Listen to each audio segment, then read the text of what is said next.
आज जो है बीते दिनों अगर आपको याद हो कि सुकमा जिले के बुरुकलंका के इलाके में एक मुठभेड़ हुई जिसमें 12 माओवादी मारे गए। तो 12 माओवादी मारे गए, उसकी ग्राउंड रिपोर्ट करने जा रहा हूँ मैं। और इस दौरान आज मैं हूँ और मेरे साथ मेरे साथी हैं, छोटे भाई दोरनापाल के बिल्कुल यंग पत्रकार, और बहुत सारी तस्वीर इन्होंने देखी है, वो राजा राठौर। तो राजा राठौर आज मोटरसाइकिल चला रहे और मैं इनके साथ बैठा हूँ। तो चलते चलते मैं राजा से बात कर रहा था, तो मेरे को लगा कि राजा ने जो जो चीज़ें देखी इनसे इनका अनुभव लिया जाए, क्योंकि इन्होंने बहुत सारी तस्वीरें बदलती देखी। ये भी एक अच्छा अनुभव रहेगा जानना समझना, क्योंकि मैं जब से आ रहा हूँ तब से मैं देख रहा हूँ इस सड़क को, और इन्होंने तो और पास से तस्वीरों को बदलते देखा। तो बातचीत करते हैं। नमस्कार, मैं विकास तिवारी हूँ, आप बस्तर टॉकीज देख रहे हैं।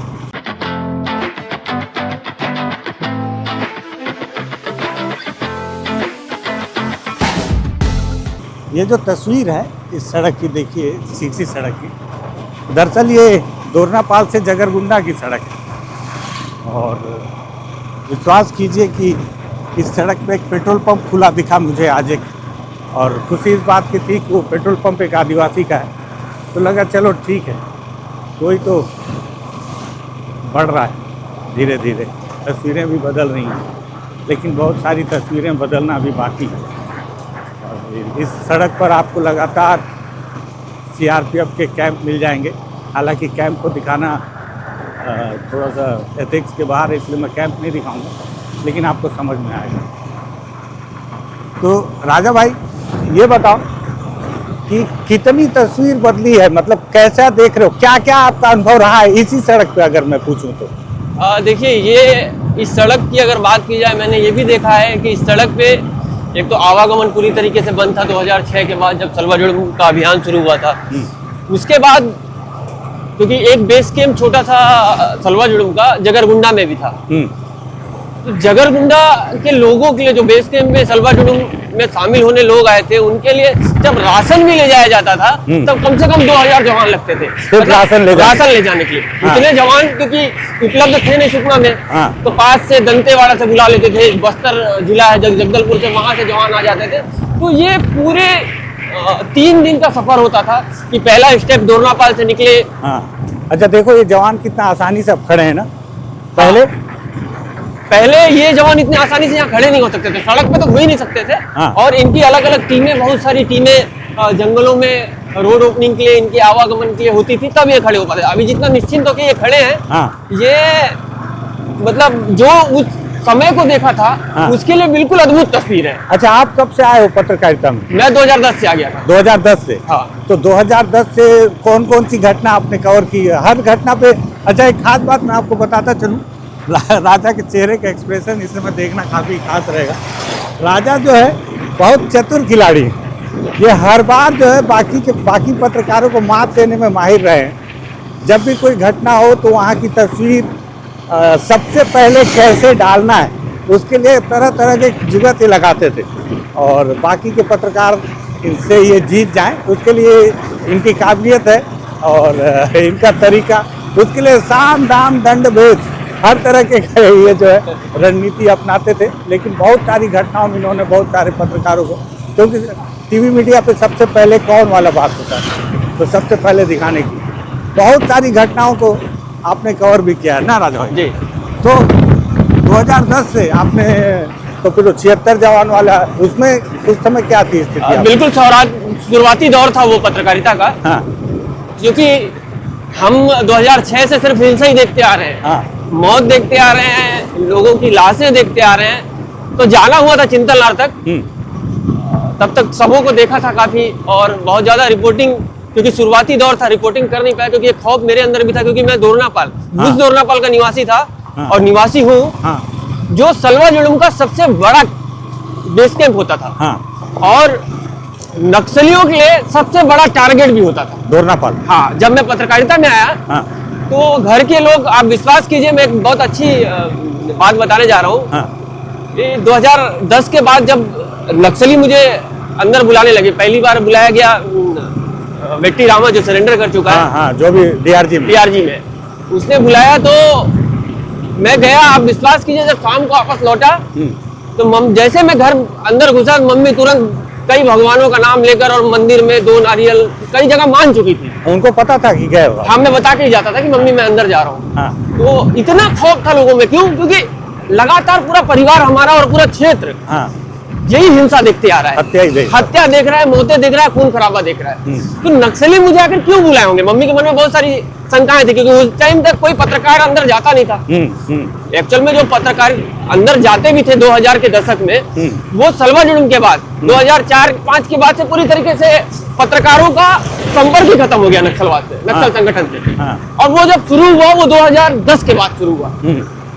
पहला मुझे बुलाया गया, मैं गया, तो वहां से कनेक्शन, इस पे फिर लंबी बात करेंगे क्योंकि आपका सवाल अलग है। तो इस तरीके से पूरा मंजर ही खौफनाक था इस पूरे इलाके का। इस सड़क पे क्या क्या बदलाव देखा आपने? क्या क्या घटनाएं आपको याद हैं? कैसी रही स्थिति? और देखिए, हम जहाँ से गुजरे हैं अभी, जस्ट 50 मीटर पीछे, यहाँ पर मुझे याद है 2013 में तकरीबन 80 किलो का आईडी बरामद हुआ था बीच में, और सड़क इतनी चौड़ी नहीं थी। बिल्कुल छोटी सी सड़क थी, वो भी टूटी फूटी। 80 किलो का मतलब आप समझ रहे हैं क्षमता कितनी होगी? मतलब बिल्कुल परखच्चे उड़ा दे। बिल्कुल, मतलब उसके परखच्चे आसपास मिलेंगे ही नहीं, इतना मजबूत वो होता अगर ब्लास्ट होता।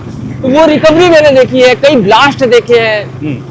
इसी इलाके में करतम सूर्या, हम जहाँ चल रहे हैं, इसी इलाके में करतम सूर्या एक डीआरजी उस समय एसपीओ ही बना हुआ था, उसकी हत्या हो गई थी जब टीएमटीडी जो ताड़मेटला मोटपल्ली, हाँ, जो उसके जांच चल रही थी, सीबीआई की टीम आई थी, उनको लेकर कोलमपल्ली तक गए थे। वापस लौटने के दौरान ये हमला हो गया था। और साथ में 2017 की अगर बात करें, 2017 में बुरकापाल में बड़ा नक्सली हमला हुआ। 25 जवान। इस सड़क के निर्माण में ही वो हमला हुआ था। उस सड़क के निर्माण की सुरक्षा में वो जवान लगे हुए थे। मैं पहुंच गया और जाकर काफी कुछ हमने देखा। फिर उसके बाद समय समय पे कई सारे आईडी ब्लास्ट में कई और जवान, कई अधिकारी, कई हमारे परिचित, कई सारी घटनाएं हैं। अगर बैठेंगे तो बहुत लंबा। ये सड़क कब से बनना शुरू हुई है?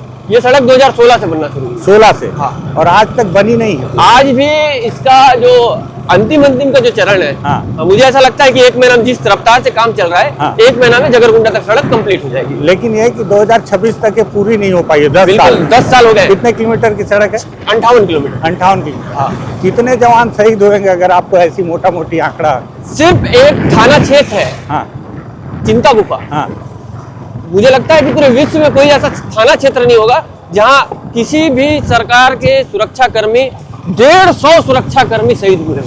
150? 150 सीआरपीएफ, डीआरजी और जिला बल के अलग अलग जवान सिर्फ चिंता गुफा थाना क्षेत्र में शहीद हुए। अच्छा। वो संख्या तो मुझे लगता है अब 200 के आसपास पहुंच गया होगा, क्योंकि 150 तो मैं आज से 10 साल पुरानी बात बता रहा हूँ। अच्छा। हाँ, तो ये वो सड़क है। ये वो सड़क है। और कितने बम यहाँ से रिकवर किया गया होंगे, अगर कोई आइडिया? बम कोई संख्यात्मक आप पूछे तो हजारों की संख्या में, यहाँ से हजारों की संख्या में। मतलब छोटे बड़े मिलाकर। छोटे तो अभी भी पता नहीं कितने इसके नीचे होंगे, कोई ठिकाना नहीं है। मैं बोलता हूँ इन सड़कों ने अपने गर्भ में अभी भी कई बारूद, बिल्कुल, कई किलो छुपा रखा है। बिल्कुल, जो अगर जनेंगे तो मौत ही जनेंगे। बिल्कुल। हाँ। तो और अच्छा, जब कलेक्टर का अपहरण हुआ था उस समय आप आगे थे? बिल्कुल आ गया था, मैं बिल्कुल आ गया। क्या उस समय की कोई घटना बताओ, कलेक्टर समय की क्या थी? कलेक्टर का अपहरण हुआ, खबरें फिर बहुत तेजी से पूरे देश भर में फैली कि कलेक्टर को जो नक्सली उठा लिए, बहुत बड़ी खबर थी अपने आप में। उसके बाद की जो गतिविधियां हैं, इसमें सरकार कैसे इन्वॉल्व हुई, फिर नक्सलियों की तरफ से, मैं वो उसमें बताता हूँ आपको। तो सबसे पहला स्टेप था जो नक्सलियों की तरफ से मैसेज आया, उस समय बीबीसी में, अभी भी बीबीसी में है सलमान रवि। सलमान रवि सर। उनको नक्सलियों का मैसेज आता था कीपैड वाले फोन से, बीएसएनएल का एकमात्र नेटवर्क आता था। उससे ये मैसेज आया कि एलेक्स पॉल मेनन को किसी तरह की शारीरिक समस्या, स्वास्थ्यगत समस्या है और उनको दवाइयाँ लेनी होती थी, तो उसका दवाई छोड़ना है। अब दवाई छोड़ना है तो कई प्रकार से कई लोगों से संपर्क किया गया, जिसमें एक मनीष कुंजाम जी भी है। मनीष कुंजाम जी से, हमसे भी किया गया और भी एक दो पत्रकारों से किया गया कि दवाइयों को छोड़ना है नक्सलियों तक। अब उनके बंगले से, कलेक्टर बंगले सुकमा से उठा के उसको छोड़ना है। तो फाइनली मनीष कुंजाम ही दवाई लेकर वहाँ निकले। तो हम चिंता गुफा में जाकर, चिंता गुफा तक मनीष कुंजाम के साथ थे, मनीष कुंजाम जी फिर अंदर दवाई लेकर निकल गए चिंता गुफा से। उसके बाद लगातार प्रक्रियाएं चली, बीडी शर्मा, प्रोफेसर हरगोपाल, ये सारे लोग आए, मध्यस्थता फिर शुरू हुई, बातचीत शुरू हुई। तो वो बीडी शर्मा के साथ और सारे लोगों के साथ मैं साथ साथ नहीं जाता था, लेकिन हमारा जो दायरा था वो ताड़मेटला फिर ताड़मेटला हो गया चिंता गुफा से। अच्छा, ताड़मेटला में हमको नक्सली रोक लेते थे और उसके बाद बीडी शर्मा, जो स्वर्गीय बीडी शर्मा है, बस्तर के कलेक्टर भी रहे, और प्रोफेसर हरगोपाल, वो फिर आगे बढ़ते थे। अच्छा, वो आगे बढ़कर फिर जाके चर्चा करते थे, दूसरे दिन वापस लौटते थे, फिर उनको हम चिंतलनार लेके जाएं, चिंतलनार से वो हेलीकॉप्टर से जाएं। फाइनल का जो स्टेप है, फाइनल जो 13वें दिन रिहाई हुई, शाम 4 बजे की बात है, मैं चिंतलनार से ताड़मेटला पहुंचा। ताड़मेटला पहुंचा तो हम ताड़मेटला से जैसे मैं पहुंचा तो वैसे ही जगदीश, नक्सली कमांडर जगदीश, उसने मारा गया अभी, हाँ, उसने मुझे बुलाया और बोला कि आपको जाना है चिंतलनार और पूरे मीडिया के साथियों को लेके आना है। अच्छा, तो मैं पूछा उनसे कि क्यों? बोले कलेक्टर को भी छोड़ देंगे, क्योंकि मैं भी पत्रकार, मुझे भी पत्रकारिता करना है और आगे रहना है, जैसा कि आपने बताया कि पहले फोटो कहीं ना कहीं से साम दाम दंड में। तो मैं बोला एक शर्त है, मैं तभी जाऊंगा, आप तब तक नहीं छोड़ेंगे जब तक मैं ना आ जाऊं वहां पर। बोले बिल्कुल आप आओ और आपको आगे भेज देंगे। बस मैं निकल गया अपने बाइक से हम निकले और सीधा जाके पत्रकारों को बताया मैं कि चलिए। तो कुछ लोग तैयार हुए, नेशनल वाले तैयार नहीं हुए। बोले ये क्या है, वो सलमान रवि जी के पास मैसेज आएगा, छोड़ना होगा। सलमान रवि जी भी बोले कि राजा तुम जाके उनको बोलो हमको मैसेज करेंगे तब हम आएंगे। तो बोला ठीक है बोल दूंगा। तो जो रीजनल मीडिया के लोग हैं वो आ गए, वो आए, उनसे पहले मैं पहुंच गया। पहुंचा तो मुझे बता दिया वो वहां चले जाओ। तो मैं आगे जाके उसका 7 सेकंड का, मात्र 7 सेकंड का वीडियो बनाया और सीधा निकल गया चिंतलनार अपने चैनल के, जी 24 घंटा छत्तीसगढ़ उस समय चैनल हुआ करता था IBC। अब वैसे ही हम डाले और उस समय से मैं थोड़ा सा प्रचलित भी हुआ था, मतलब चर्चाओं में भी आ गया था कि हर कैमरे में मैं ही दिखता था, क्योंकि नक्सली मुझे मैसेज करते थे जाके ये करके ले आओ, ये करके ले आओ, बता के आओ मीडिया के लोगों को। तो इस तरीके से हम कलेक्टर वाला जो पूरा वो था, फिर शाम कलेक्टर को छोड़ दिया गया। कलेक्टर के लिए फिर वो आए, हम यहाँ से वापस मुड़ेंगे। अच्छा, तो अंदर से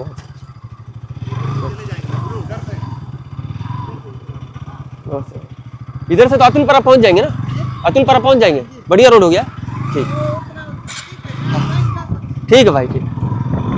ये अब हम कहाँ जा रहे हैं? हम जा रहे हैं अब उस ग्राउंड जीरो पर, जहाँ पर 12 नक्सली मारे गए थे, जिसमें मंगड़ू भी शामिल था। तो ये हम मंगड़ू से याद है ना, हम लोग साथ ही मिले थे।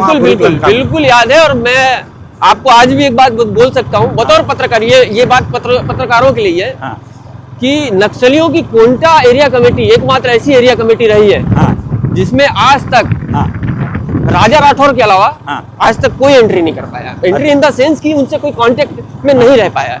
पता नहीं उसका रीजन क्या था, मैं भी नहीं जानता हूँ बहुत अच्छे से, लेकिन ये सच्चाई है कि आज तक कभी भी यहाँ पर उन्होंने किसी पत्रकारों को ज्यादा संपर्क नहीं किया। जो भी प्रेस नोट भेजना या संपर्क करना मुझसे था।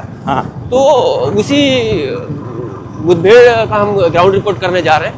तो ये वही कौन सा गांव आएगा यहाँ से? इसके बाद अतुलपारा आएगा। अतुलपारा, हाँ, अतुलपारा पोलमपल्ली जहाँ से हम कटे हैं वहीं का वो हिस्सा है अतुलपारा। और उसके बाद फिर हम आगे पालामुड़गू की साइड बढ़ेंगे वहाँ से। ये लेकिन ये सब सपना जैसा लग रहा होगा, सीसी सड़क इस इलाके में। और आप विश्वास कीजिए, मैं क्योंकि यहाँ इस इलाके की जहाँ हम जा रहे हैं वहाँ के मैं एक एक चीजों से वाकिफ हूँ। और कई बार मुझे लगता था कि मैं कहाँ क्या कर रहा हूँ, मतलब मैं इतना थक जाता था बार बार आकर। नक्सली कभी भी बुला लेना, प्रेस नोट देना हो तो 100 किलोमीटर दूर बुला ले, मतलब जो आसानी से किसी के माध्यम से भेज सकते थे। हाँ। तो मैं ना कई बार थक जाता था, लगता था कि क्या हो गया, मतलब क्या कर रहा हूँ, ये सब कुछ छोड़ दूं क्या। हाँ। मतलब इतना मैं कई बार त्रस्त भी था। अच्छा, एक और चीज है हाँ। कि आप ऐसे इलाके में, क्योंकि दोरनापाल मैं जहाँ रहता हूँ वो दोरनापाल है, हाँ और दोरनापाल आप अगर देखेंगे तो नक्सलियों का हम जहाँ घुसे वो दंडकारण्य है, और दंडकारण्य का जो सबसे बड़ा कोई सीधा संपर्क वाला कोई टाउन है वो दोरनापाल। दोरनापाल। तो वहाँ की हर गतिविधियां नक्सलियों तक पहुँचती थी। कई बार शिकवा शिकायत, क्योंकि कई नक्सलियों के लोग भी वहाँ रहते थे, और मैं पत्रकारिता में हूँ, तो कई ऐसे लोग भी हैं जो कई तरह के व्यापार से जुड़े हुए हैं। तो मैं पत्रकारिता जब खबरों को लिखता हूँ तो उनको भी तकलीफ होती रही होगी उससे। बिल्कुल। तो स्वाभाविक है कि मेरी भी शिकायत अंदर होती थी। हाँ। तो आप विश्वास मानिए, मैं इन्हीं रास्तों से, हाँ। गिनती भी नहीं है कि मैं कितने बार पेशी में गया हूँ।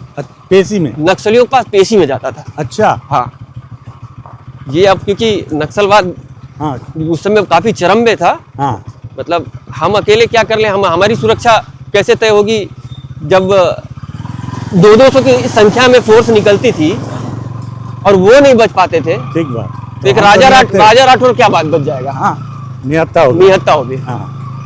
अच्छा, निहत्ता के हथियार रखना और जान जोखिम में हथियार रख भी लेते तो भी क्या ही कर लेते, जो जब 1,000 जवान निकल रहे हैं उनके साइड से 14 जवानों को कसल पार में मार दे रहे, 2000 की संख्या में जवान थे। ठीक बात। तो इस तरीके से मैंने इस इलाके में जिया है।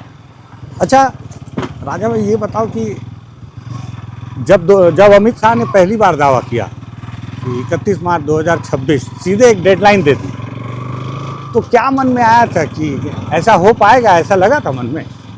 बिल्कुल, मतलब अमित शाह क्योंकि बोल रहे हैं तो थोड़ा सा ऐसा मन में था कि कोई तो बात है। हाँ। लेकिन एक और मन में थी कि जब एक्चुअल में नक्सलियों की एक रणनीति रही है इस इलाके में, खास तौर पर मैंने देखा है जहां पर अब तक सबसे ज्यादा हिंसा हुआ है वो यही इलाका है। जितने जवान सुकमा जिले में शहीद हुए होंगे, मुझे नहीं लगता कहीं और शहीद हुए होंगे। इसलिए आज भी लोग देश में बस्तर से ज्यादा सुकमा को जानते हैं। तो उस समय मुझे ऐसा लगा कि ठीक है, बड़ी कार्रवाइयां नक्सलियों के खिलाफ शुरू होंगी, और जैसे कि नक्सलियों ने कई बार आरोप भी लगाया कि उन पर एयर स्ट्राइक हुआ है, हम गए भी वहां, मुझे बुलाया भी गया, मैं देखा भी और कवरेज भी किया कि ऐसे आरोप लगे। लेकिन मुझे शक था कि इसके बीच में ना, हाँ, हमेशा नक्सली क्या करते हैं, जैसे कोई बड़ा ऑपरेशन लॉन्च होता है ना, तो उसको अगर फेल करना होता है तो बीच में ही ऐसी रणनीति बनाते हैं और फोर्स को नुकसान पहुंचा देते हैं। और जब फोर्स को यहाँ पर नुकसान हुआ है, वहां से ऑपरेशन क्लोज हो जाता है, कभी ऑपरेशन आगे नहीं बढ़ा। तो नक्सली इस अभियान में भी कुछ ऐसा करेंगे कि कोई बड़ा नुकसान पहुंचा दे, और वहां से फिर ये जो मिशन 2026 31 मार्च है वो पूरा वापस खत्म हो जाएगा। तो ऐसा शक था मन में। हाँ। क्योंकि नक्सलियों को जान रहा हूं मैं भी, और आप भी जान रहे हैं। हाँ। कि उनकी अलग ही लेवल की रणनीति है। ठीक बात। लेकिन एकाएक जिस तरीके से कार्रवाइयों की अगर बात करें तो जो कार्रवाइयां शुरू हुई थी, खास तौर पे नारायणपुर से शुरू हुई थी, कांकेर से शुरू हुई थी। कांकेर में 29 नक्सली मारे गए, आपाटोला में। उसके बाद जब प्रभात कुमार चालू कर दिए नारायणपुर एसपी रॉबिन्सन गुरिया मिलके, आप विश्वास मानिए, मैं मतलब सोच नहीं पा रहा था कि ये हो कैसे रहा है। बिल्कुल अलग सी रणनीति। जब हम जाए, हम चोट खाकर वापस लौटते थे, अचानक क्या हो गया कि जाकर घुसकर नक्सलियों को मार रहे हैं। हाँ, बिना नुकसान के। जब वसौ राजू मारा गया तब समझ में आया कि सिस्टम कुछ और है।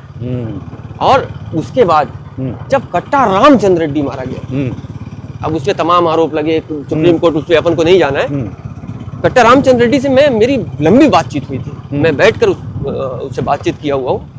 तो इतना वो जबरदस्त रणनीतिकार था, इतना जानकार व्यक्तित्व था, मुझे कभी नहीं लगा था कि वो मारा जाएगा। और मुझे ऐसा लगता था कि वो, मुझे बोला था उसने, मैं पूछा था उससे कि लगातार कैंप खुल रहे हैं और अब आप लोग का दायरा सिमटता जा रहा है, आगे आप क्या करेंगे। तो उसने स्पष्ट बोला था, और ये भी बोला था कि ये बात आपके और मेरे बीच में रहनी चाहिए कि हमारे पास देश में 17 राज्य हैं जहाँ पर हमारी मौजूदगी है। हम मुट्ठी भर हैं और सरकार के पास 25 से 30 लाख की सेना है। तो हम कभी उनसे सीधी लड़ाई नहीं लड़ेंगे। हाँ। हम शिफ्ट हो जाएंगे, हम छोड़ देंगे इलाके को। हाँ, वैसे भी उनका तो छत मुआर था ही। हाँ, उनका सीधा कहना था कि हम छोड़ देंगे, हम इलाके को छोड़ देंगे और दूसरे राज्यों में शिफ्ट हो जाएंगे। अच्छा, तो जहाँ उनके लिए अनुकूल परिस्थितियां हो, वो मौका तक नहीं मिलना। हाँ। मतलब क्या रणनीति फोर्स की रही होगी और क्या तैयारी रही होगी, इससे अंदाजा मैं भी लगा पा रहा हूँ कि आज ये बात हम बोल पा रहे हैं कि अब काम खत्म है, अब काम खत्म, अब पूरा संगठन, नक्सल संगठन काम हाँ, खत्म। मतलब एक आखिरी उम्मीद देवा था। हाँ, बटालियन हेड, हाँ। वो भी समर्पण कर दिया, मतलब भय सोचो उसके मन में। हाँ हाँ हाँ? हाँ, जो बारसे देवा था ऐसा लग रहा था। हाँ। अच्छा, हिड़मा मारा गया, ठीक है, बहुत खबरें चली और बहुत कुछ हुआ, अपन को भी लगा कि चलो हिड़मा मारा गया, लेकिन जितना जो नक्सलियों की रणनीतियों को जानता है, नक्सलवाद को जानता है, जो अपने जैसे लोग जो ग्राउंड पे आते हैं, अपन को पता है इनका हर एक कैडर हिड़मा है। हाँ, हर एक कैडर है। अपन को लगा कि ठीक है हिड़मा ही तो मारा गया है, और भी नक्सल संगठन में लोग हैं। वो जब बारसे देवा का सरेंडर हुआ और एक ही दिन फिर 12 नक्सली भी मारे गए, तब ये बात स्पष्ट हो गई कि अब संगठन के पास इनके कुछ बचा नहीं है, ना लीडरशिप बचा है, क्योंकि परिवार चलाने के लिए एक बुजुर्ग का भी होना जरूरी है, अनुभवी, घर में परिवार में अनुभवी व्यक्ति का भी होना जरूरी है, तभी वो परिवार अच्छा खासा फलता फूलता है। तो इनके पास वो अब लीडरशिप बची नहीं है। अच्छा, कभी आप 2010 से हैं, आज 15 साल हो गए ना जी। 15 साल में ऐसा कोई फेस आया कि जब लगा हो कि मन में डर कि मैं फंस गया हूँ, या कभी ऐसा कभी कि आज तो बाल बाल बच गया, ऐसी कोई स्थिति हुई कभी? बिल्कुल हुई है। कब बताओ? ये स्थिति है 2013-14 की होगी। 2013-14 की स्थिति थी। और नहीं, पहले ही बता, जब पहली बार नक्सलियों के पास गया था उसी में लग गया था कि मैं फंस गया हूँ। अच्छा, फर्स्ट टाइम गया, मुझे ऐसा लगा, पहले तो मैसेज आया नक्सलियों का, एक कांकेर लंका है, कांकेर लंका के पूर्व सरपंच लिंगा, उनको नक्सलियों ने अपहरण कर लिया था गोरगुंडा के पास से, और मैसेज आया अंदर से कि राजा राठौर को लेके आओ। उसके लड़के को ही बोला, उनके लड़के को बोला गया, गंगा, जो मेरे साथ मेरा क्लासमेट रहा है, कि राजा राठौर को लेके आओ। तो जब वो मेरे पास पहुंचा कि आपको बुलाए हैं, आप विश्वास कीजिए मुझे ऐसा लगा कि मैं पत्रकारिता ही क्यों शुरू किया। अच्छा, अब मुझे बुला रहे हैं, मतलब वो उसको छोड़ देंगे, मुझे पकड़ लेंगे। मेरे मन में तमाम तरह, क्योंकि मैं सलवा जुड़ुम राहत शिविर केंद्र में रहता था। दोरनापाल सलवा जुड़ुम का राहत शिविर केंद्र था। मैं उस सलवा जुड़ुम का सबसे बड़ा राहत शिविर केंद्र में बार बोल रहा हूँ, इसलिए मेरे मन में बहुत सारी शंकाएं थी। फिर मैं क्या किया, एक तहलका.com वाले को, भुवनेश्वर से एक पत्रकार मेरे संपर्क में थे, उनको बुलाया और रातों रात भेज दिया। वो उनका जन अदालत बढ़िया कवरेज किया और लिंगा को छोड़ दिया गया, वो भी वापस आ गए। तो मेरे मन में आया, अरे यार जाना था। अच्छा, नहीं गए? मैं गया नहीं, मेरे मन में खौफ आ गया, पहली बार बुलावा था, मैं गया नहीं, मैं भेज दिया उसको। फिर मन में आया कि जाना था, मतलब ये कवरेज हो जाता, बड़ी चीज मिस कर दिया। चलिए कोई बात नहीं, क्योंकि अभी तो शुरुआत ही है, चलता रहेगा। फिर एक सप्ताह बाद फिर से बुलावा आ गया। अब मैं कैसे रोकूं, बार बार तो मैं मना कर नहीं सकता, क्योंकि मुझे इसी क्षेत्र में पत्रकारिता करना रहना है। तो मैंने सोचा अब जाना पड़ेगा, चलो अब चलते हैं। तो मैं फिर उसी गंगा के साथ, उनके लड़के, तब तक उनके पिताजी रिहा हो गए थे, अब क्योंकि नक्सली पकड़ ही लिए थे, तो गंगा से थोड़ा बहुत काम करवा लेते थे कि राजा को ले आओ, इसको ले आओ, ये कर दो, वो कर दो। तो गंगा मेरे को लेके गया, मैं गया कोलाईगुड़ा, अभी रास्ते में आएगा कोलाईगुड़ा। कोलाईगुड़ा में जैसे गया, एक वर्दी पहना हुआ नक्सली था, वो शायद फेस वॉश कर रहा था अपना। मैं उसको देखने गया कि कैसे होते हैं नक्सली। जैसे मैं गया, वो ऐसे मुड़ा और बोले उधर बैठो। अच्छा, मतलब टाइट हो गए। आप विश्वास करो, मैं मतलब ना मेरे सारे रोंगटे खड़े हो गए। बोला ये क्या हो गया। पहला अनुभव था। फिर उसके बाद कवरेज हुआ, सारे पब्लिक, पूरे क्षेत्र के ग्रामीण जमा थे सामने, और वो सलवा जुड़ुम की औ कना दे कर रहे। मैं क्योंकि बहुत अच्छे से गोंडी जानता नहीं हूँ, गोंडी बोली मैं जानता नहीं हूँ। अब मेरे मन में कई सारी बातें आ रही है। मैं, अच्छा एज भी मेरा 20 साल का था। मैं कोई ऐसा भी नहीं कि बहुत ज्यादा एज था, नाबालिग बिल्कुल। तो उसका मैं आपको वीडियो भी दे दूंगा, आप देखेंगे बड़ा अच्छा। तो वीडियो है मेरे पास, है, मतलब उसका नहीं है लेकिन उस समय का है। तो जब वो कवरेज मैंने किया, अब मैं क्योंकि चाह रहा था जितना जल्दी यहाँ से निकलूं वापस, मैं कवरेज किया, और लास्ट में जब वापसी हो रही थी, बोले अब चलो चलते हैं, तो मैं हाथ जोड़ा, ऐसा हाथ हिला, कोई रिस्पॉन्स नहीं सामने पब्लिक का। मैं बोला ये गुस्सा तो नहीं हो रहे, मतलब मुझसे नाराज तो नहीं हो रहे। बोला निकलो यहाँ से, ये मतलब बवाल है, और मैं फंस गया। तो मैं निकल आया तो लगा कि जान पे जाना है। उसी दिन फिर मम्मी नारियल मानी थी। अच्छा फिर मंदिर अच्छा, में मम्मी हमेशा नारियल मानते थे? हर बार मान लेती थी उस हाँ। समय। अब तो नहीं, अब समझ गई खतरों का खिलाड़ी है, निकल आएगा कहीं ना हाँ, कहीं। हाँ। तो फिर उसके कुछ दिन बाद अर्जुन ने बुलाया। हाँ। अर्जुन इस इलाके का कोंटा एरिया कमेटी का सचिव था, सरेंडर कर दिया है, वो है अभी दोरनापाल में। बुलाया और पाला मड़गू गांव में उसके साथ मेरी तकरीबन 1.5-2 घंटे की बातचीत हुई। उसने बताया कि मैं एरिया कमेटी का सचिव अभी आया हूँ और आपका मैं जानता हूँ, आपका देखते रहता हूँ अखबार में, पत्रकारिता आप करते हैं और अच्छा लिखते हैं, हम संपर्क में रहेंगे। मतलब बिल्कुल संपर्क में रहेंगे। तो बहुत अच्छी मुलाकात थी। उसके बाद अर्जुन से एक अच्छे संबंध बन गए थे। एक वैचारिक नहीं लेकिन पर्सनली एक बोलते हैं ना कि ठीक है व्यक्ति अच्छा है, तो एक व्यक्तिगत संबंध बन गए थे। और अर्जुन जब भी किसी डेरा में होता था, मैं चाहूँ तो वहाँ जा सकता था, इतना मुझे अनुमति मिल गई थी। तो उसी दौरान, अब क्योंकि ये मैं अपने मुंह से बोलूँ या नहीं ना बोलूँ, मैं सोच रहा हूँ अर्जुन से आपसे बात करा था। उसी दौरान 2015 के आसपास इंजरम से भेजी जाने वाला मार्ग पर सड़क का निर्माण शुरू हुआ। और वहां पर जो ठेकेदार थे वो प्रमोद राठौर, शैलेंद्र सिंह राठौर और प्रमोद राठौर। तो यहाँ लोग जानते थे प्रमोद राठौर। अब जैसे वो काम हम चालू हुआ तो अंदर संगठन तक बातें पहुंची। बात पहुंची तो हिडमा का जो मैसेज था अर्जुन को बतौर कोंटा एरिया कमेटी के सचिव, कि राजा राठौर के पिताजी प्रमोद राठौर अच्छा सड़क बना रहे हैं, एक काम करो राजा राठौर को मार दो। अच्छा। और राजा राठौर को मार दोगे तो ठेकेदार सब भाग जाएंगे या नहीं आएंगे। तो क्योंकि अर्जुन से मेरे बहुत अच्छे पर्सनली संबंध थे। अर्जुन ने बोला, उसका जो जवाब दिया उसने बताया जैसा कि एक बार दादा मैं इसका जांच करूंगा, जांच करना चाहता हूं और जांच करके फिर हम कड़ी से कड़ी सजा देंगे। तो ठीक है बोला गया, जांच कर लो।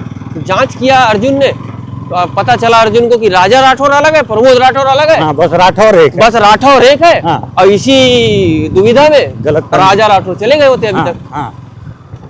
जब वो ये बात बताया नहीं मुझे ना, इसके बाद क्या हुआ, 8 मार्च 2015 को एक अंतर्राष्ट्रीय महिला दिवस था कोटकपल्ली में। बड़ा कार्यक्रम था। अच्छा। बड़ा मतलब बहुत बड़ा, बहुत ही बड़ा कार्यक्रम। और वहाँ हजारों की संख्या में ग्रामीण महिलाएं अच्छा वहाँ मौजूद थी। तो वहाँ मुझे बुलाया गया था। मैं गया, वहाँ एक नक्सली कमांडर स्वर्णा थी, बहुत अच्छे से बात करती थी, हेयर कलर वगैरह बालों में कलर की हुई थी। और वहाँ हिडमा था, एर्रा था, आपका बारसे देवा था, सारे लोग अर्जुन सब थे। सबसे मैं मिला वहाँ मिला। और मिलने के बाद फिर कवरेज किया और बढ़िया कवरेज किया। मतलब वो जो लाल रंग वाली जो बाल वाली जो नक्सली थी, महिला नक्सली, वो नक्सली का जो फोटो पीछे से वायरल हुआ था, वो भयंकर वायरल हुआ था। अच्छा। लोग पूछ रहे थे कि ये बाल जो अपने बाल को लाल रंग में रंगी हुई है, आखिर कौन भाई, नक्सल संगठन में ऐसा कौन हो सकता है? तो फिर वो काफी चर्चाओं में उस समय मैं भी था।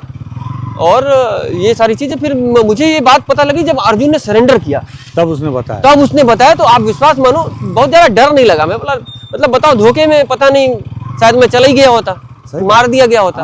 तो कोई बड़ी बात नहीं है। ये सब है, ये गांव अपना पुराना गांव है। कौन सा गांव? पाला मड़गू गांव है। और यहाँ सब मतलब यहाँ के बच्चे से मैं परिचित हूँ। वो भी माध्यम यही है कि नक्सली बुलाते थे और आता था। ये पूर्व यहाँ सरपंच है कवासी कोसा जी, स्वर्गीय है, उनका पुत्र है राजू, वो भी पुत्र है। अच्छा। ये अभी यात्रा वगैरह शायद इनका चल रहा है, तो पूजा कर रहे हैं। आपने देखा कि देखते ही आवाज दे दिया इसने। क्या पूजा चल रहा था? क्या देवी देवता का पहले पुरखों से करते थे। अच्छा। तो हम अभी जा रहे हैं आगे ग्राउंड पे, जाके वापस में लौट के आते हैं, फिर यहाँ पर बैठेंगे अपन। इसलिए कहाँ जा रहे हो? हाँ। तो इस तरीके से तो ये अच्छा, आप ये बताओ कि आपका अनुभव क्या बोलता है, क्या होगा आगे? क्योंकि देखो नक्सल किसी सीपीआई नेता का राजनीति, ये इन्हीं के पिताजी है। कवासी कोसा नहीं है, कवासी कोसा जो इनके पिताजी अभी जिन लड़के से मिले थे, उनके पिताजी का ये पाला मड़गू गांव है। अच्छा, ये एक ऐसा स्कूल है जिसको एक इसी गांव के नक्सली डॉक्टर ने बनाया है, मतलब इसमें वो किया है, मिस्त्री का काम किया है। अच्छा, नक्सली सरेंडर के बाद? सरेंडर नहीं, पहले नक्सली संगठन में रहते। अच्छा। ये स्कूल में, हाँ हम आते थे, यही मिलते थे उससे। वाह। हाँ, नक्सल संगठन में रहते हुए। डॉक्टर भी था? और डॉक्टर था नक्सलियों का। हाँ। है अभी इस गांव में, अभी कहीं ना कहीं देखेगा तो भी आवाज दे देगा। अच्छा। हाँ। अब सरेंडर कर दिया है? वो सरेंडर कर दिया है अब। अच्छा। वो संगठन में रहते हुए काम किया था, ये नहीं बना था तब। हाँ। हाँ, तो तब वो बताया कि आपके लिए ऐसा ऐसा था? हाँ, फरमान था आपको मारने का। हाँ। तो मैं था तो जांच कर लिया, नहीं तो मार ही दिया गया होता। ठीक बात। तो इस तरीके से कई सारी चीजों को मैं उससे पहले भी बहुत सारी पेशियां झेला हूं मैं, क्योंकि शिकायत होते रहती थी मेरी कि राजा ये कभी कर। पुलिस नहीं सकी कि जाता है अंदर मिलता है ये? एक बार हुआ था, एक उस अधिकारी का नाम लेना मुझे नहीं लगता ऐसा ही है। बस्तर में बहुत पावरफुल अधिकारी थे पुलिस के वो। हाँ। तो एक बार मैं अंदर आया, एक कवरेज करके बाहर गया, क्योंकि जब भी मुठभेड़ होता था या कोई मारा जाता था नक्सली या कुछ, तो ग्रामीण यहाँ पर आरोप लगाते ही थे। हाँ, हाँ। तो मैं कवरेज करने आया था, वापस लौटा तो एक पुलिस के अधिकारी, एक व्यक्ति आया, नेता आया, बोला ये सर आपसे बात करेंगे। ठीक है कराओ। तो उसी के फोन से उसने कॉल किया। तो मैं, जी नमस्कार सर, मैंने बोला। बोले क्या राजा, आजकल तुम्हारी नजदीकियां बहुत बढ़ रही है नक्सलियों से। मैं बोला सर मेरी नजदीकियां तो आपसे भी कम नहीं है, आप पहचान ही नहीं पा रहे। तो नहीं ऐसी बात नहीं है, बहुत ज्यादा तुम जा रहे हो अंदर। मैं बोला सर मेरे को तो जाना पड़ेगा, क्योंकि मैं दोनों पक्षों का लिखना मेरा काम है सर, और मैं अगर अंदर नहीं जाऊंगा सर उनके मन में यही शक आएगा जो आपके मन में आ रहा है कि अरे क्या बात है आजकल बुलाते हैं तो नहीं आए। तो आप विश्वास कीजिए, मैं चाहे मेरे शिकायत पे, मतलब मुझे पेशी भी आना था, मुझे पता है कि मैं इस मामले पे जवाब देने जा रहा हूँ, तब भी मैं कभी डरा नहीं। मुझे लगता था कि एक बार भी अगर इनसे मैं इनके बुलावे पे नहीं गया तो नक्सली मुझे मार देंगे। मतलब इनके मन में कंफर्म हो जाएगा, शक कंफर्म हो जाएगा कि इसने ये गलत किया है। तो मैं हर बार आया, और हर बार में आता था, मुझे रास्ते पर सोचते आता था, अच्छा शादी तो मेरी हुई नहीं थी, बच्चे थे नहीं, तो मुझे लगता था कि ठीक है यार, मर ही जाएंगे तो नाम ही हो जाएगा, और तय करके आता था कि आज खत्म है। हर बार उस सफर को मैं आखिरी मानता था। और आप विश्वास करो कि अभी तो लोगों को साथ में लेके आता हूँ, मैं अकेले ही आता था। अच्छा। क्यों? क्योंकि दूसरे को लाऊंगा और उसके सामने मारा जाऊंगा तो उसका भी नाम आएगा, वो भी फंस जाएगा। हाँ, तो मैं अकेले ही आता था और डरा कभी नहीं। डर गया होता तो शायद मर भी गया होता। सही बात। ये परिस्थितियों से गुजरे। ठीक है। ये, और आप विश्वास करो, ये पूरा नाला भरा हुआ होता था जब नक्सली बुलाते थे। मैं आपको नीरज की भी तस्वीर दे दूंगा। एक आध बार मैं कभी नहीं रहा, यहाँ नहीं था, तो नीरज को भेजना पड़ा। अच्छा। ये पूरा फुल। अब कौन सा नाला है? ये पेंटा नाला है। अच्छा। जो जाता पहाड़ियों से होकर जाता है, और उस पे हम लोग ऐसा कई सालों तक हम अपनी गाड़ी को कांझ के लकड़ियों को डालकर इसे पार करते थे, और फिर जाके क्यों जाते थे? प्रेस नोट लेके आते थे। मतलब अब उस दौर में कम्युनिकेशन का प्रॉब्लम था, नेटवर्क थे नहीं मोबाइल के, व्हाट्सएप का जमाना नहीं था। अब तो काफी दिनों बाद वैसे मैं भी आ रहा हूँ। ठीक बात। क्योंकि यहाँ बुलाया हमेशा जाता रहा हूँ, लेकिन अब पिछले 1 सालों से तो आप देख रहे हैं जैसे नक्सलियों पर दबाव बना, तो वो भी बुलाना कम और फोन पे ज्यादा कांटेक्ट करने लगे। फोन पे ज्यादा। हाँ, और मंगड़ू का 1 महीना पहले ही एक अंतिम प्रेस नोट भी आया था। अच्छा। 1 महीना पहले ही। क्या लिखा था? एक मुठभेड़ हुई थी जिसको वो फर्जी बता रहा था और पकड़ के मार देना बता रहा था। मंगड़ू का था। तो अच्छा, कुछ अधिकारी ऐसे भी थे जो नक्सलियों का प्रेस नोट जैसे आता था, मैं उसको अभी अखबार मेरे लिए तो खबर थी, मैं अगर खबर छाप दूं उसका, तो उनसे भी तकलीफ होता था कि राजा तुम अच्छा ऐसा कर रहे हो, तुम माओवादियों का प्रेस नोट। नहीं, तुम एसपी सुकमा के खिलाफ जाओगे और रह लोगे सुकमा में। अरे वाला सर, नक्सलियों के खिलाफ जाके रह लिया तो आप लोग खिलाफ जाके चले जाऊंगा ऊपर। तो कई बार ऐसा हुआ। अच्छा। हाँ, ऐसा चलता रहा है दोनों तरफ से। मतलब सबकी नजर निगाहें जो थी ना, वो दोनों तरफ से थी, एक तरफ से नहीं। तो ये है स्थिति। और हम लोग जा रहे हैं ग्राउंड रिपोर्ट करने, और मेरे को लगा इस समय का सदुपयोग करना चाहिए। राजा भाई साथ में है तो उनसे कुछ अनसुनी कहानियां सुनी जाए। एक और जो नक्सली कमांडर एक बचा हुआ, एक और बता देता हूँ, उससे सोड़ी केसा, उससे ये आगे एक पारा आ रहा है, यहाँ पर हमारी मुलाकात हुई थी। अंतिम मुलाकात 2017 में हुई थी। अच्छा, सोडी हाँ, केसा से। सोडी केसा से, जो अभी वर्तमान में इस क्षेत्र में नक्सलियों का सबसे बड़ा चेहरा मान सकते हैं आप। अच्छा। हाँ, मतलब वो एक तरह का हिड़मा ही है। हाँ, हाँ, मतलब क्योंकि भारतीय देवा के बाद उसी का नाम है। हाँ, उसी का नाम। पहले हिड़मा, भारतीय देवा, फिर सोडी सोडी केसा। तो मैं आपको आगे दिखाता हूँ। उसके नीचे हमारी मुलाकात हुई थी और बहुत तेज तर्रार है बातचीत में वो, सोडी केसा। हाँ, मैं जानता हूँ। हाँ, तो अभी तो शायद उसकी तबीयत भी खराब है। वो एक्चुअली क्या है कि उसका कहना था कि हम गए थे दुल्लेड़, हाँ, नक्सलियों के किष्टाराम और जगरगुंडा एरिया कमेटी ने हमको बुलाया था। हाँ। उसका कहना था कि आप चले कैसे गए। अच्छा। अरे मैं बोला आप क्या बात कर रहे हैं, संगठन आपका बुला, आपके लोग रहे, आपके लोग ले जा रहे हैं। तो बोले नहीं, हमको सूचना देना था। मैं बोला कहाँ मिलते हो आप, बता दो, कोई ऑफिस है तो मैं वहाँ जाऊँगा। हाँ, तो बोले बात बहुत अच्छा करते हो। मतलब बिल्कुल ऐसे ही करता हूँ दादा। हाँ, वो बोले नहीं ठीक है, आपसे मिलते रहेंगे और अच्छा लगा बात करके। तो आगे एक वो है जंगल, वहाँ पर हम मिले थे। अच्छा, इस गांव के उधर, हाँ, इस गांव के पास। गांव ये के उधर। हाँ, एक तो और घर, यहाँ बहुत सारे लोग जो अपने परिचय के, एक तो मतलब पागल हो गया जेल में जाने के बाद, पता नहीं क्या रीजन था। वो भी मिलिशिया का उनका कमांडर था। अच्छा। हाँ, उसको अभी कहाँ, बाहर है? नहीं, यहीं कहीं होगा, आगे पीछे घर निकल गया। तो इस गांव के सारे लोग मुझे जानते हैं, बच्चा बच्चा जानता है। अच्छा। हाँ, जो होश संभाला हुआ बच्चा होगा, हाँ। वो भी जानता है, क्योंकि रोजाना मेरा काम यही था कि नक्सली बुला ले तो मैं आ जाऊँ। इस तरफ आना है। हाँ, और कोई आता नहीं था? आते ही बुलाते भी नहीं थे। हाँ। इनको विश्वास भी नहीं होता था। हाँ, हाँ, सबसे बड़ी बात है भरोसा। बस बस। ये स्कूल है यहाँ का, पाला मड़गू का। इसके बाद एक और पारा आएगा, हाँ, और उस पारा के बाद आएगा जग्गावरम। जग्गावरम। जग्गावरम, जग्गावरम ना? हाँ, जग्गावरम गांव है। उसके बाद आएगा डब्बा कोंटा। ये सब बहुत अच्छा, कोर इलाके हुआ करते थे। हाँ, 2017 में इसी इलाके से मैंने वो जो फॉरेनर किडनैप हाँ, हुआ था, हाँ, हाँ। उसको भी इसी इलाके से लेके आया हाँ, था। इसी इलाके से हाँ, लेके आए हाँ। थे। कहाँ का था वो? वो जो कनाडा का था। कनाडा का था। हाँ, उससे थोड़ा धक्का मुक्की भी हुई थी। हाँ, हाँ, वो नाराज हो गया था। नाराज हो गया था, मैं फोटोग्राफी कर रहा था इसलिए। हाँ, हाँ, तो बहुत सारी यादें जुड़ी हैं बहुत इन सारी। पूरे इलाकों से। अब सिर्फ कहानियां बची। बस बस बस बस। हाँ? अब देखिए, पता नहीं कोई और बचा हो उनका एक हाथ कमांडर, क्योंकि अभी रास्ते में एक लड़का मिला, बोला सब खत्म। बोले नहीं, एक लड़की बची है। हाँ, एक लड़की। तो लड़की कौन है, अब थोड़ा पता करते हैं, क्योंकि एक तो सरवाइव कर नहीं पाई है। ठीक बात। लेकिन हाँ, ये है कि वो अब प्रभाव खत्म हो गया, भय खत्म हो गया। बिल्कुल भय खत्म हो गया। आप विश्वास करो, मैं आपको बताना भूल गया थोड़ा, क्योंकि दूसरे हम सब्जेक्ट पे चल रहे थे। हम अभी, आपको याद होगा कि वो जो पाला मड़गू गाँव से जस्ट पहले बिजली के पोल रखे हुए हैं। हाँ, हाँ, जहाँ सब पार्क की आप विश्वास कीजिए, वहाँ वो जो 4-5 पोल रखे हैं ना, हाँ, वहाँ सिर्फ 2 पोल होते थे। अच्छा। जब किसी गांव वालों ने 5 पोल पूरा लगा दिया, हाँ, तो उसके लिए बैठक हो गई नक्सलियों की अच्छा।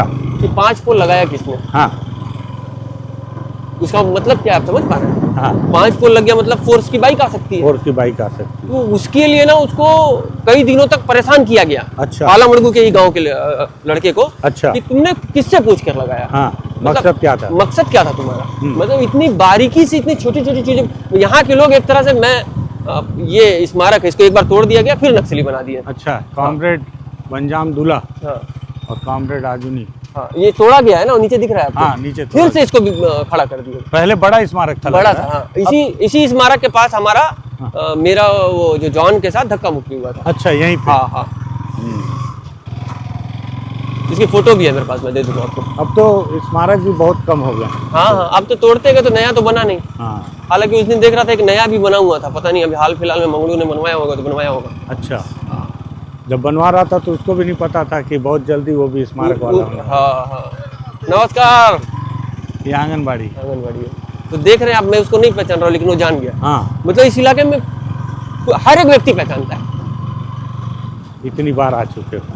2010 से यही काम, ठीक बात। 15 सालों से चल रहा है लगातार। ये भी पाला मड़गू ही है। ये पाला मड़गू है।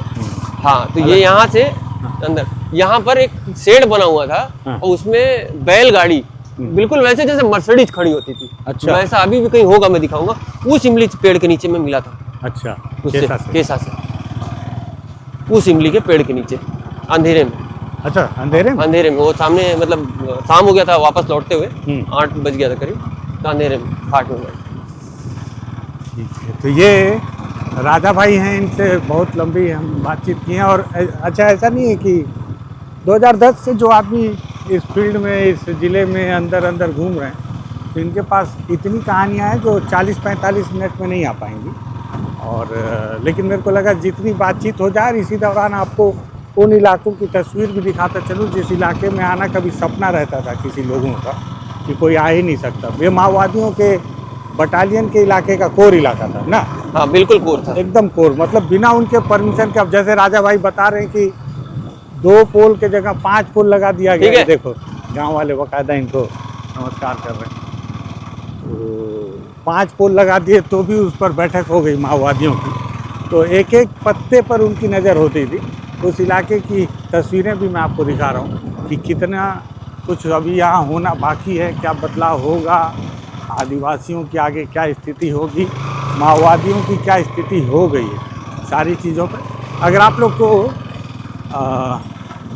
हमारी ये यात्रा के साथ, मेरी और राजा भाई के साथ में ये बातचीत पसंद आई हो तो आप बताइएगा कि और डिटेल में अगर बात करना है तो हम फिर बैठ के इत्मीनान से और कहानियाँ और किस्सों पे बातचीत करेंगे, अलग अलग किस्सों पे।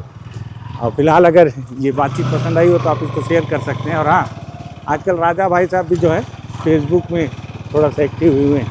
अगर आपको लगे कि इनकी तस्वीरें अलग अलग देखनी तो राजा सिंह राठौर के नाम से फेसबुक में, वहाँ पे भी एक बार नज़र डाल दीजिएगा जाके।